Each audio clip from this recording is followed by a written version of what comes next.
¿Quién como Dios? Nadie como Dios. Bueno, en este momento voy a hablar sobre un pequeño libro que se llama, cuyo autor o personaje principal del libro es Maximiliano Kolbe. Antes de iniciar voy a hacer una pequeña oración pidiendo al Espíritu Santo que venga sobre mí, que me ilumine, que sea el Espíritu Santo llenándome de su santísima luz, que sea el Espíritu Santo tomando mi mente, mi corazón, cada fibra nerviosa de mi cerebro, cada neurona, y que sea Él controlando mi mente, mi corazón y poniendo también las palabras, lo que debo decir y cómo lo debo decir y en el momento indicado. Espíritu Santo de Dios, lléname de ti, que seas tú, Espíritu Santo, acompañándome con la Santísima Virgen María y San José y esa familia hermosa, que no me dejen sola, que estén aquí a mi lado, que aparten de este sitio todas las cosas negativas y que sea este lugar un lugar ideal para el momento que vamos a hablar de Maximiliano. Iniciando la vida de Maximiliano, habla precisamente de lo hermosa que es la naturaleza y de cómo Dios permite por medio de las flores y de las cosas lindas escoger también las personas para que sean las que van a ser sus santos y sus personas predilectas en este mundo. Entonces quiero también aprovechar este momento para pedirles a los compañeros de Lazos de Amor Mariano que tengamos siempre en cuenta los sitios ideales, que tengamos en cuenta esos paisajes hermosos, que en todos los sitios ahí está Dios presente, que Él es el que hace posible que todas estas cosas lindas que nos rodean nos llenen de Él, de esa luz, de ese poder, de todo lo lindo que Él nos ha dejado. Y que así como iniciando este libro dice que nuestro Señor, qué hermosa y qué difícil es la vida de santidad, que Él la compara con las flores más hermosas del jardín, de la naturaleza. Y asimismo Él también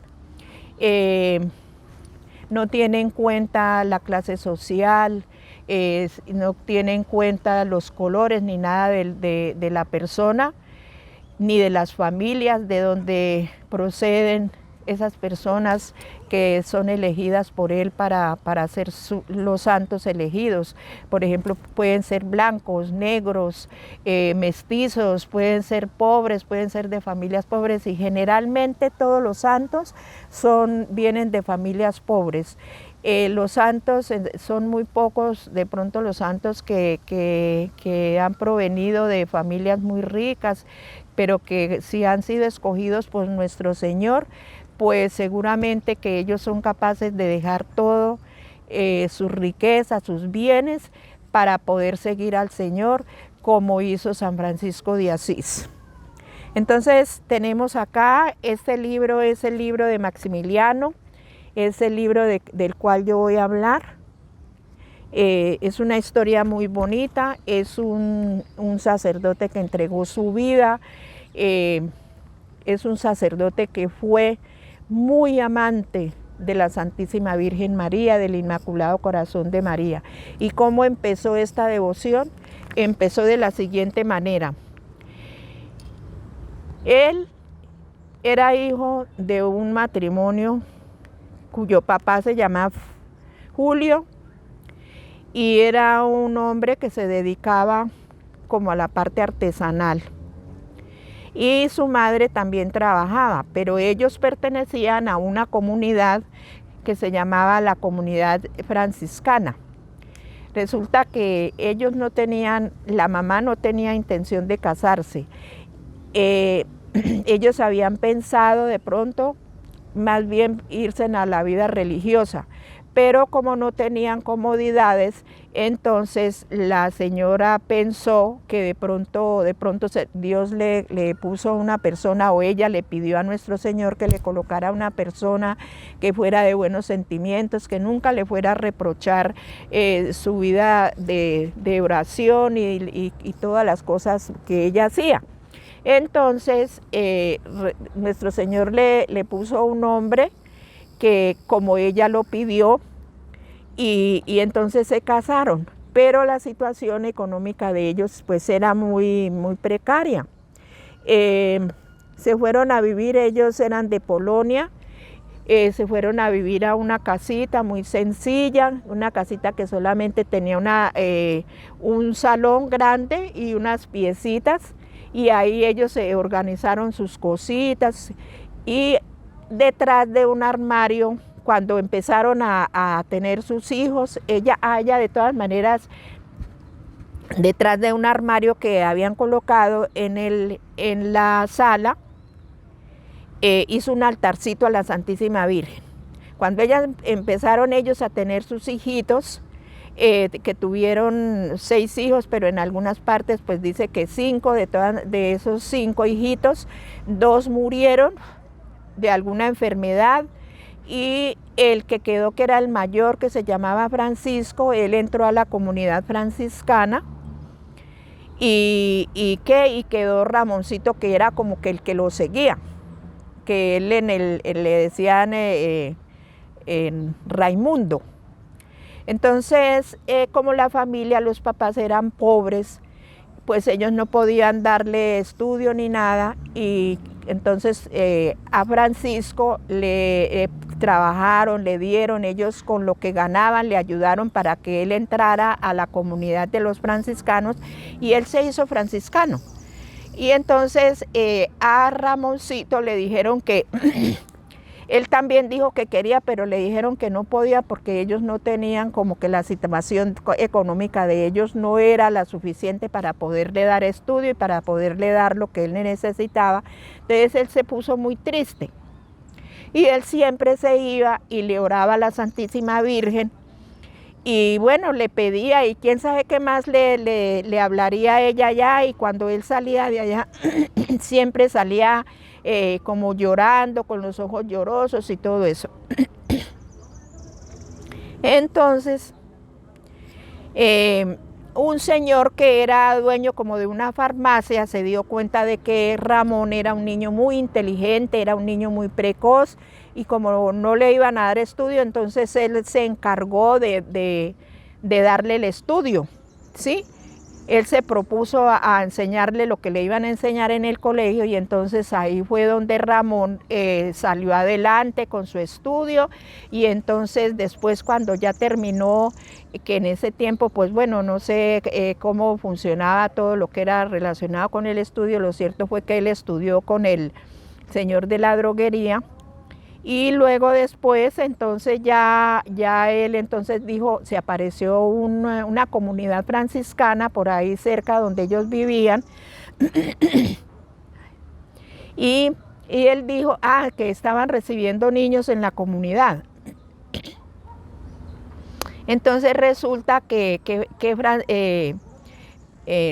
Ramón dijo que él iba a entrar a la comunidad, y entonces los papás, bueno, dijeron que sí, que de todas maneras pues que se iba a retirar, se iba a ir, porque pues no iba a estar ahí cerca, el colegio, el sitio no iba a ser cerca, sino que iba a ser pues lejos de donde ellos vivían, pero que bueno, que era la decisión de él. Entonces sí, él entró a la comunidad. Antes de entrar a la comunidad de los franciscanos, o sea, estudiar como no como sacerdote, ni misionero, ni nada de eso. Él entró allá para empezar como esa vida, conocer y todo eso.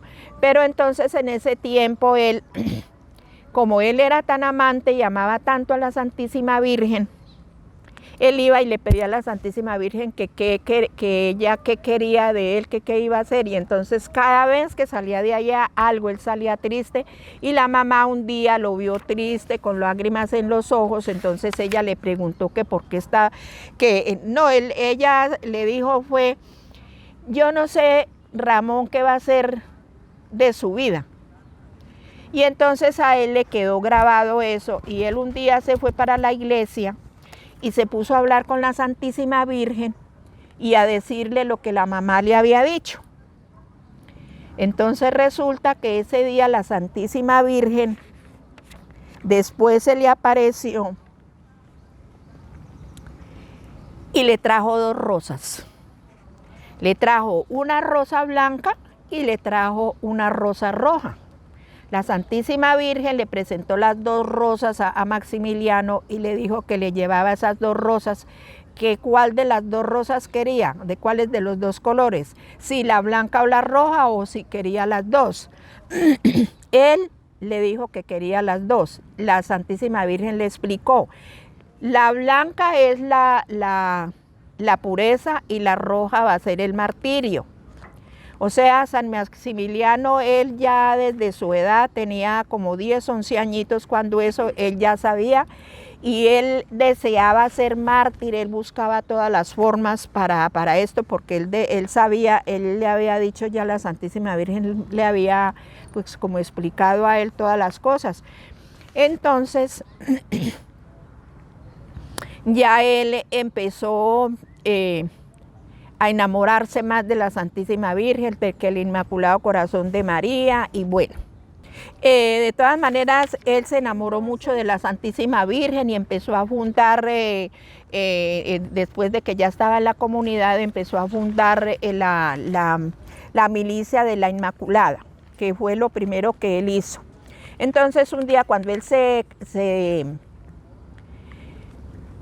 consagró de sacerdote, la primera Sagrada Eucaristía la celebró en una mesa que él ya conocía de la parroquia, y entonces él decía, precisamente esta es la mesa y es la parroquia de la Inmaculada Concepción, y aquí irán a hacer ese deseo que yo tengo de la milicia de la Inmaculada Concepción. Y la otra también fue los Caballeros de la Inmaculada Concepción. Él fue también, estuvo en Japón. Cuando llegó a Japón, entonces, pues allá no tenían, ni siquiera conocían a la Virgen ni nada, y entonces allá él empezó a trabajar, y hubo mucha gente, muchachos sobre todo, que se unieron a él y trabajaron con él y empezaron a construir casitas como para ellos vivir, casitas que eran muy humildes, solamente como para dormir y tenerlo, porque casi ni ropa ni nada de eso tenían. A él lo que le importaba era todo lo de la Inmaculada Concepción. Él, a pesar de ser una persona que tuvo muchos problemas también de salud, porque él era, cuando él entró a la comunidad, tenía medio pulmón, porque era una persona que sufría de tuberculosis. Pero aún así, estuvo varias veces hospitalizado y todo eso, pero él salía de allá y él continuaba, así le tocara aguantar hambre o lo que fuera, pero él continuaba con su obra. Y los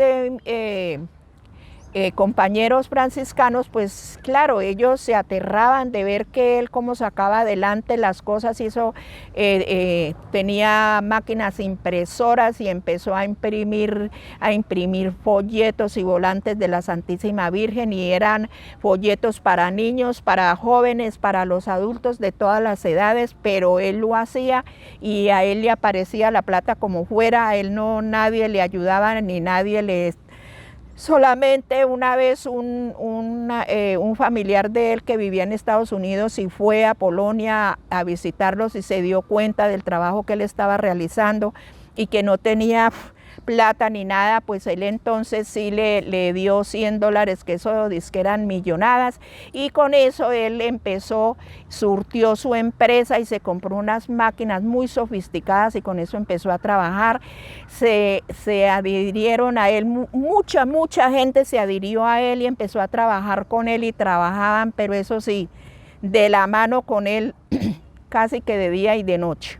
Y repartían, tenían mucha información y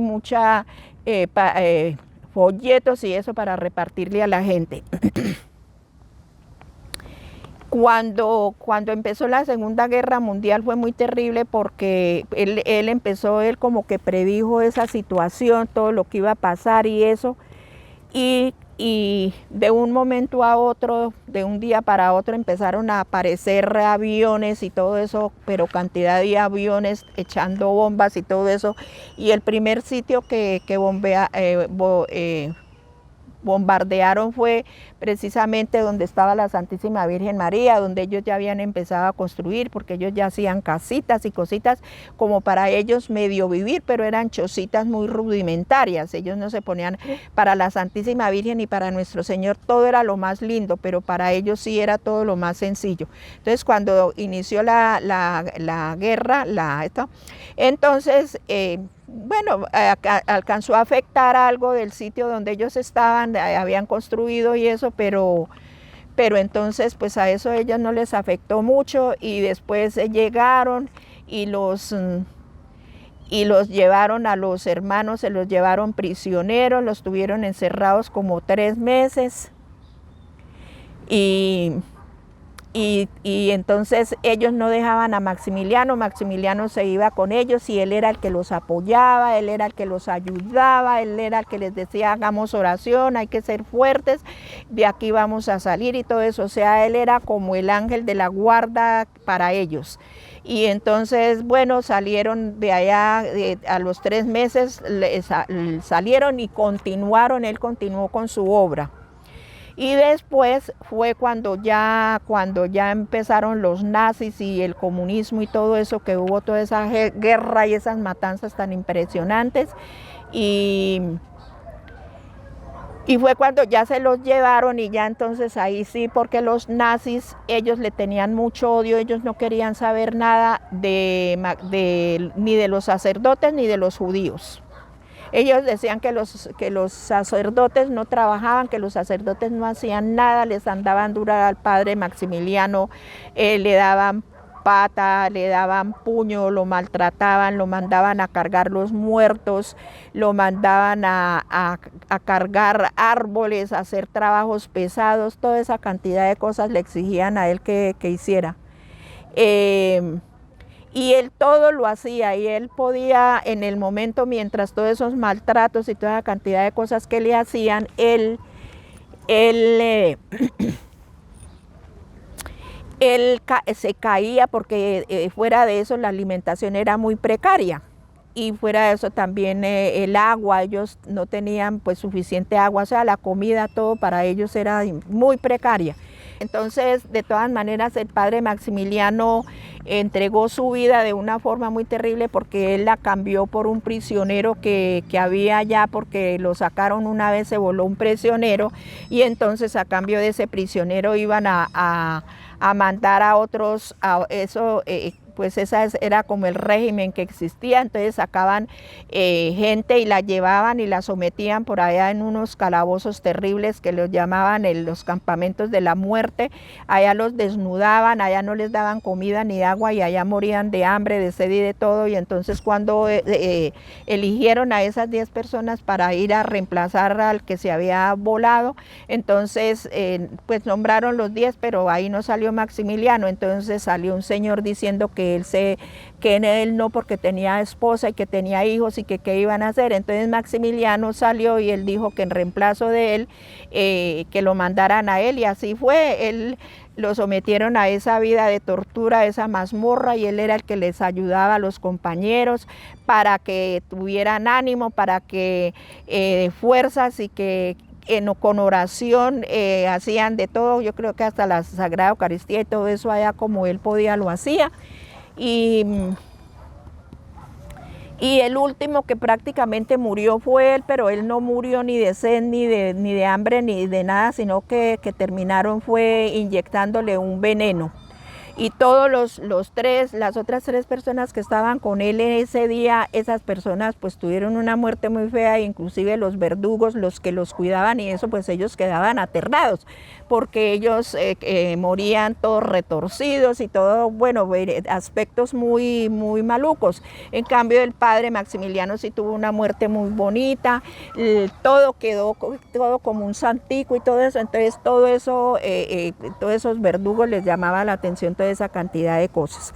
Entonces así, esa fue la muerte del padre Maximiliano y esa es la enseñanza grande que él nos deja y que nos dé la gracia, él que está allá, que interceda por mucha gente y por todos nosotros para que nos ayude a ser fuertes y a poder pues como soportar toda la cantidad de cosas que nos vienen. Y pues hay una oración que es la consagración a la Inmaculada Concepción de él precisamente. Y esa oración es la siguiente: Inmaculada Reina del cielo y de la tierra, refugio de los pecadores y madre amante a quien Dios ha querido confiar todo el orden de la misericordia. Me posterno ante ti, pobre pecador que soy, y te suplico humildemente aceptar todo mi ser como tu bien y tu propiedad y actuar en mí y en todas las facultades de mi alma y de mi cuerpo, en toda mi vida, mi muerte y mi eternidad, como te agrade. Haz de mí lo que tú quieras para realizar lo que ha sido escrito de ti. Ella aplastará la cabeza de la serpiente y también por ti todas las herejías del mundo han sido vencidas. Que en tus manos, inmaculada y muy misericordiosa, sea yo un instrumento dócil para darte a conocer y amar de todas las almas tibias y extraviadas y así extender lo más posible el reino del Santo de Jesús. En verdad solamente ahí donde tú vienes consigues la gracia de la conversión y de la santificación de las almas para que todas las gracias fluyan del divino corazón de Jesús y de nosotros pasando por tus manos. Amén. Y después de Dios, nadie como María.